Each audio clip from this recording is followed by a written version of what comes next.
दोस्तों, राहुल गांधी ने भाजपा को बुरी तरीके से परेशान कर दिया है क्योंकि अब उनकी खुद की सीनियर नेता राहुल गांधी के सपोर्ट में खड़ी हो गई हैं। इंदौर में राहुल गांधी पहुंच चुके हैं। वो पीड़ितों से मिलने के अलावा भी कई कार्यक्रम करने वाले थे, लेकिन उनके कार्यक्रमों को परमिशन नहीं दी गई। भाजपा की सरकार ने परमिशन नहीं दी, लेकिन उन्हीं की बड़ी नेता ने राहुल गांधी का साथ दे दिया है। सुमित्रा महाजन मध्य प्रदेश में बीजेपी की बड़ी नेता मानी जाती हैं, उन्हें ताई कहा जाता है। उन्होंने राहुल गांधी के दौरे को लेकर साफ कहा कि उनका आना जरूरी है। प्रजातंत्र में विपक्ष को इस तरीके से खड़े होना चाहिए। आप उनका बयान भी सुनिए। पटवारी ने बोला नहीं है, अब मिले तो मिले, मैं तो यहाँ बैठी हूँ ना, आप लोगों से मिलना है।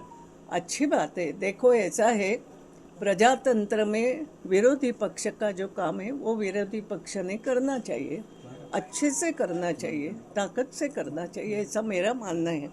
क्योंकि हम भी तो विरोधी पक्ष में बात करते हुए, ताकत से लड़ाई लड़ते हुए लोगों का विश्वास जीता है कि हम लोगों के लिए लड़ते हैं। उनके इस बयान से भाजपा की टेंशन बढ़ गई है, क्योंकि सुमित्रा महाजन कोई मामूली नेता नहीं है, बल्कि मध्य प्रदेश की राजनीति में काफी अहम रोल निभाती हैं। वो 8 बार की सांसद रह चुकी हैं। उनके बारे में हम आपको बताएंगे, लेकिन उससे पहले मामले पर बात कर लेते हैं। दरअसल इंदौर में गंदे पानी से हुई मौतों ने पूरे राज्य को हिलाकर रख दिया है और मोहन यादव की सरकार मामले में फंसती जा रही है। यहाँ तक कि हाईकोर्ट से भी उन्हें फटकार लग चुकी है। इसी को लेकर कांग्रेस लगातार सरकार को घेर रही है और तभी राहुल गांधी भी दौरे पर पहुंचे।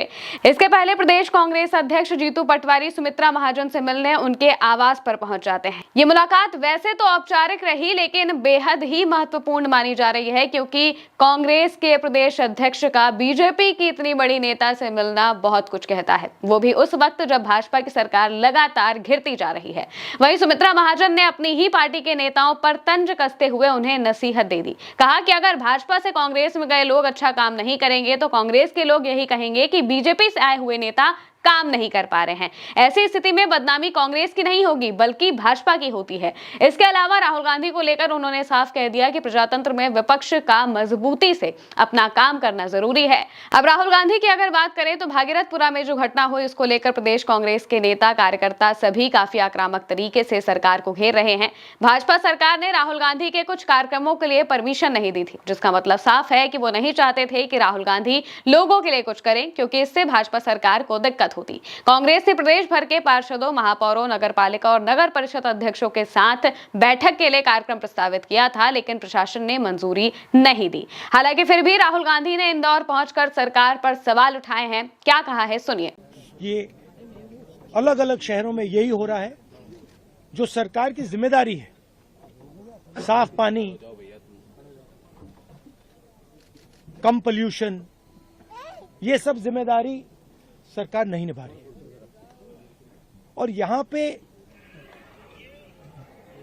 जिन लोगों ने ये करवाया है, कोई तो जिम्मेदार होगा, सरकार में कोई तो जिम्मेदार होगा जिसने यहां पे मतलब ये काम करवाया है। तो कोई ना कोई रिस्पॉन्सिबिलिटी तो सरकार को लेनी चाहिए। और इनको जो कॉम्पेंसेशन मिलना है, जो इन्होंने इलाज करवाया है, जो सरकार की लापरवाही से हुआ है, तो उसके लिए कॉम्पेंसेशन, इनकी मदद तो पूरी करनी चाहिए।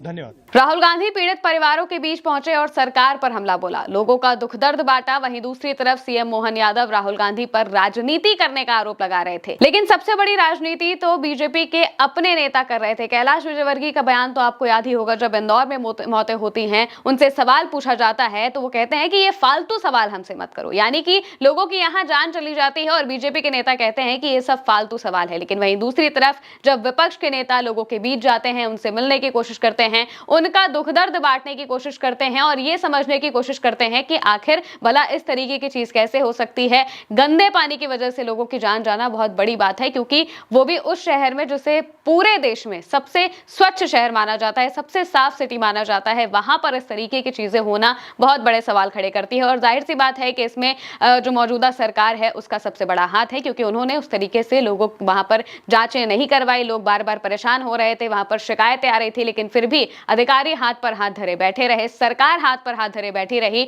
और फिर आखिरकार 24 लोगों की अब तक जान जा चुके हैं इस पूरे मामले पर। कई लोग अब भी अस्पतालों में भर्ती हैं और जिंदगी और मौत के बीच जूझ रहे हैं, लेकिन फिर भी सरकार कुछ नहीं कर पा रही है। हाईकोर्ट से भी सरकार को लगातार फटकार लगाई जा रही है कि भला इतनी बड़ी घटना कैसे हो सकती है कि पानी पीने की वजह से लोगों की जान चली जाए। और इसी वजह से मोहन यादव की सरकार घिर रही है और वो कुछ भी करके विपक्ष की आवाज को दबाने की कोशिश कर रहे हैं ताकि वो लोगों से ना मिल पाए, लोगों के बीच ना जा पाए, क्योंकि अगर वो लोगों के बीच जाएंगे, उनकी परेशानियों को सुनेंगे, समझेंगे, उस पर अपनी टिप्पणी देंगे, बताएंगे कि आखिर क्या क्या चीजें सही हो सकती थी, तो जाहिर सी बात है कि लोगों के मन में ये विचार आएगा कि हाँ, सरकार ने उनके लिए कुछ भी नहीं किया। और इस बात से ही भाजपा की सरकार मौजूदा वक्त में मध्य प्रदेश में काफी ज्यादा डरी हुई है। फिलहाल के लिए मेरे साथ इस खबर में इतना ही। आप देखते रहिए उल्टा चश्मा यूसी।